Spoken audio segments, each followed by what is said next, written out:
আসসালামু আলাইকুম। পাহাড়, নদী, ঝর্ণা আর উপত্যকায় প্রকৃতির বৈচিত্র্যময় সৌন্দর্যের লীলাভূমি পাহাড় কন্যা পার্বত্য খাগড়াছড়ি। পর্যটনের অপার সম্ভাবনাময় সবুজ অরণ্য দেশের যে কোনো অঞ্চল থেকে আলাদা মর্যাদা দিয়েছে এই জনপদকে।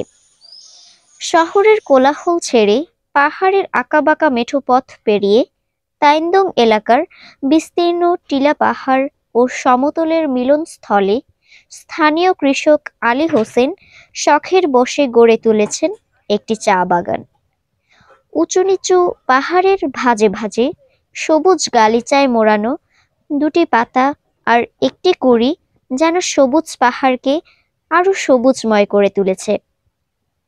জেলা সদর থেকে উত্তর পশ্চিমে প্রায় ৭০ কিলোমিটার দূরে সীমান্তবর্তী তাইন্দং এর কৃষ্ণদয়াল বিজিবি ক্যাম্পের পাশেই অবস্থিত এই ছোট চা বাগানটি। সবুজের সমারোহ দৃষ্টিনন্দন বাগানটি দেখতে প্রতিদিন স্থানীয় অনেক পর্যটক ছুটে আসেন এখানে।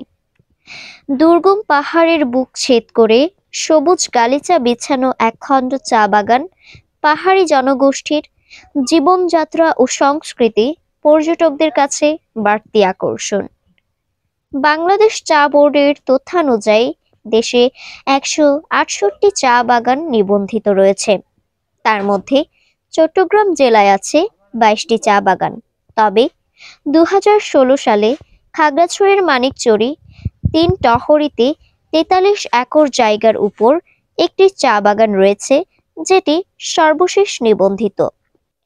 তাইন্দং এর চা বাগানটি দুর্গম আর কম জমির উপর বিধায় হয়তো চা বোর্ডের তালিকায় নাম ওঠেনি।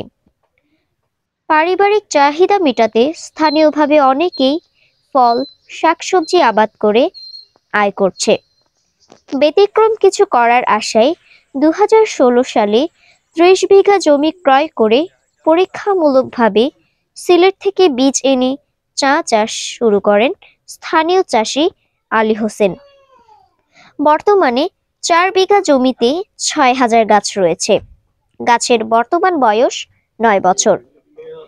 বাকি জমিগুলোতে পর্যায়ক্রমে চা বাগান করা হবে বলে জানান এই উদ্যোক্তা। নিজের তৈরি মেশিনেই চা পাতা প্রক্রিয়াজাত করে স্থানীয়ভাবে প্রতি কেজি ৩০০ টাকা দরে বছরে প্রায় ২১০০ কেজি চা পাতা প্রায় ৪ লক্ষ টাকার বিক্রি করে। এতে খরচ হয় অর্ধেকের কিছু বেশি। ১২ বছর অতিক্রম হলে প্রতিটি গাছে শতভাগ চা পাতায় পরিপূর্ণ হবে। তখন লাভ আরো বেশি হওয়ার আশা ব্যক্ত করেন চা চাষি আলী হোসেন।